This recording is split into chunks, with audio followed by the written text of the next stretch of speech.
تو میرے بیٹے نے مجھے آ کے بتایا کہ ایک بوڑھی عورت آئی ہے باہر مسئلہ پوچھنے. توجہ کرنا ذرا بات پر اور خاص غور کرنا کہ عرض کرنے لگا ہوں. فرماتے میرے بیٹے نے بتایا کہ ابا جی بوڑھی سی عورت ہے. وہ کہتی ہے میں نے امام صاحب سے سوال پوچھنا ہے. فرماتے پردے کے پیچھے بٹھایا, میں بھی بیٹھ گیا تو بی بی آئی اور جچے تلے لفظوں میں فٹافٹ اس نے بات شروع کر دی. عورت کو حکم ہے غیر محرم سے بات کرے تو میٹھے انداز میں نہ کرے, میٹھے انداز. مرد کے لیے بھی حکم ہے بیویوں سے گفتگو کرے تو اس طرح کے جملوں میں نہ کرے جس سے توجہ پیدا ہو, موٹی سی دو حرفی بات کرے. یہ سارے میرے بھائی ان چیزوں کا دھیان رکھا کرے. عورت غیر محرم کے ساتھ میٹھی گفتگو کرنا, دلوں میں کجی پیدا ہو, یہ منع ہے. امام صاحب فرماتے ہیں بوڑھی تھی پر اس نے بات چھیڑی پردے کے پیچھے بیٹھ کے, تو بڑے جچے تلے 2-3 جملوں میں کہنے لگی امام صاحب مسئلہ پوچھنا ہے. پھر میں پوچھو. کہتے میں بڑا تیار تھا اور میں اللہ نے بڑا علم سے انہیں نوازا تھا. کہتے میں پریشان کبھی نہیں ہوا تھا, لیکن یہ بی بی پریشان کر گئی. یہ متقی لوگ تھے. فرماتے ہیں میں نے کہا بی بی پوچھو. کہنے لگی حضور میں محنت کی کمائی سے روٹی کھاتی ہوں, چرخا رکھا ہوا ہے, سوت کاٹ کے اس کی کمائی کھاتی ہوں, سارا دن مزدوری کرتی ہوں, کبھی کبھی کام رہ جاتا ہے تو 14ویں کے چاند کی روشنی میں چھت پہ بیٹھ جاتی ہوں تو چرخا کاٹتی ہوں. بادشاہ کا لشکر میرے قریب سے کبھی کبھی گزرتا ہے, ان کے پاس بڑی بڑی لالٹینیں, بڑے بڑے ان کے پاس روشنی کے بندوبست ہوتے ہیں.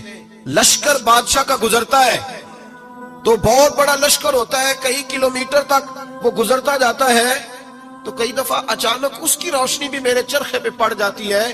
مسئلہ یہ پوچھنا ہے کہ اس روشنی میں جو میں سوت کاٹتی ہوں اس کی کمائی میرے لیے حلال ہے کہ حرام ہے؟ امام احمد بن حنبل فرماتا ہے میں تڑپ کے رویا. بی بی تو کبھی کسی نے پوچھا ہی نہیں, اتنی باریک. کہنے لگی بیوہ ہوں, بے اولاد ہوں, مزدوری کر کے روٹی کھاتی ہوں. پوچھنا یہ تھا. او بھائیو یہ بھی تو یہی وقت گزار کے گئے ہیں نا, یہ بھی وہی قرآن پڑھتے تھے جو ہم پڑھتے, یہ بھی اسی رسول کا کلمہ پڑھتے تھے جن کا ہم پڑھتے, یہ بھی اسی دین کے ماننے والے تھے جس کے یہ لوگ ماننے والے. ہم کدھر نکل گئے؟ پرواہ ہی نہیں, حلال حرام کی تمیز ہی نہیں. لیکن اولیاء اللہ کی صفت. حضرت امام احمد بن حنبل فرماتے ہیں میں چکرا گیا اور میں نے اس سے پوچھا پہلے تو اپنا تعارف کرا, تو ہے کون, تو کون ہے؟ اس نے کہا حضور تعارف چھوڑے, جو مسئلہ پوچھنے آئے اسے اپنا ڈیٹا بھی دینا پڑتا ہے, ہمیں بتا دیا تو چھوڑے. فرمایا نہیں پہلے بتا تو کون ہے. تو وہ کہنے لگی میں حضرت بشر حافی کی ہمشیرہ ہوں. وہ جو بغداد میں بابا ننگے پیر پھرتا ہے تو کوئی جانور گوبر بھی نہیں نہ کرتا گلیوں میں, وہ نیک بابا, میں اس کی بہن ہوں. تو امام احمد بن حنبل کہتے ہیں میں رو پڑا.